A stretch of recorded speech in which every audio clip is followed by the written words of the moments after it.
भाई जी आज 4 दिन हो गए और रोहित का कुछ पता नहीं चला है। जवान तुम फिक्र मत करो, वो एक बहादुर फौजी है, उसको कुछ नहीं होगा, लेकिन तुम खोज जारी रखो। Yes sir. आज तो एक भी मछली हाथ नहीं आई है। अरे शामू भैया, यहाँ पर कोई फौजी भाई घायल पड़े हैं। क्या? कहाँ है? देखो वो है। अरे इनकी तो सांसें चल रही हैं। इनकी सांसें चल रही हैं। एक काम करते हैं, इनको झोपड़ी में लेके चलते हैं। हाँ चलो। इनके तो सर पे गहरी चोट लगी है, लेकिन ये नदी किनारे तुम्हें मिले कैसे? मैं वहाँ पे मछली पकड़ रहा था, तब मेरी इन पे नजर पड़ गई। लगता है साहब जी कोमा में चले गए। पता नहीं इनको कब तक होश आएगा। अगर ऐसी बात है तो साहब जी की मैं सेवा करूंगा, लेकिन क्या इतने दिन मैं आपकी झोपड़ी में रह सकता हूँ? अरे भाई साहब बिल्कुल, क्यों नहीं।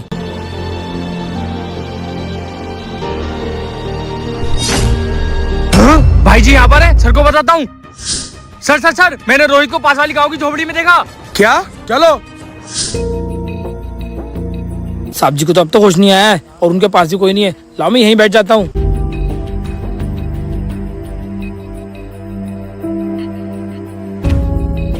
साहब जी आपको होश आ गया? कौन हो तुम और मैं यहाँ कैसे आया? साहब जी आप 15 दिन से कोमा में थे, लेकिन शुक्र है उस भले इंसान का जिसने आपका ध्यान रखा। कौन है वो? रुको साहब जी, अभी उसको बुला के लाता हूँ। भाई साहब जी को होश आ गया। क्या?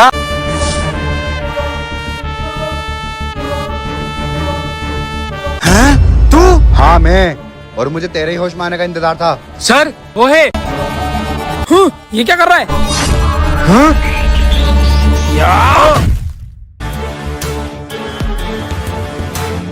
साहब जी ये क्या था? इन्होंने तो आपकी बहुत सेवा करी थी, लेकिन ऐसे कैसे? मेरा ये हाल इसी ने करा था।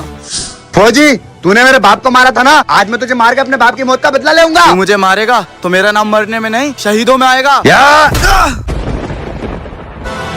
अब मरने के लिए तैयार हो जा। हे, ये तो बेहोश हो गया। मैं इसको ऐसे नहीं मार सकता, इसको अपनी आंखों से देखना पड़ेगा कि मौत कैसी होती है, जैसे इसने मेरे बाप को मारा था।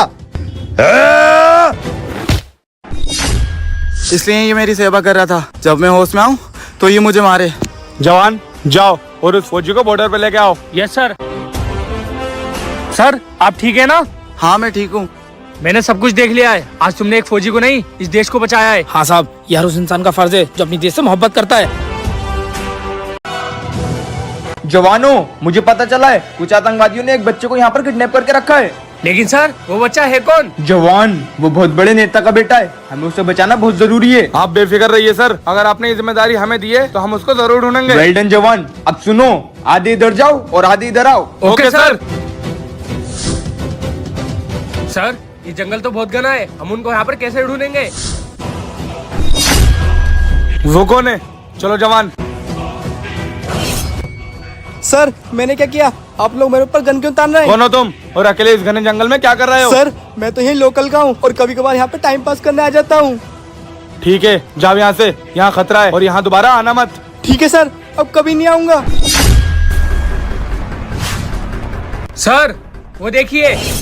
चलो जवान। हे, क्या कर रहा हूँ यहाँ पे? तुम्हें पता है ये इलाका कितना खतरनाक है? सर हम तो यहाँ पे कैंपिंग करने आए थे, बस खा पी कर जा रहे हैं यहाँ से। सर ये मुझे सीधे साधे लग रहे हैं, इनके पास बच्चा नहीं हो सकता। जल्दी से ये खा पी के यहाँ से निकलो। वो फौजी यहाँ से चले गए, तू जल्दी इसको यहाँ से लेके निकल। जवान मुझे नहीं लगता वो बच्चा यहाँ पर है। सर वो देखिए।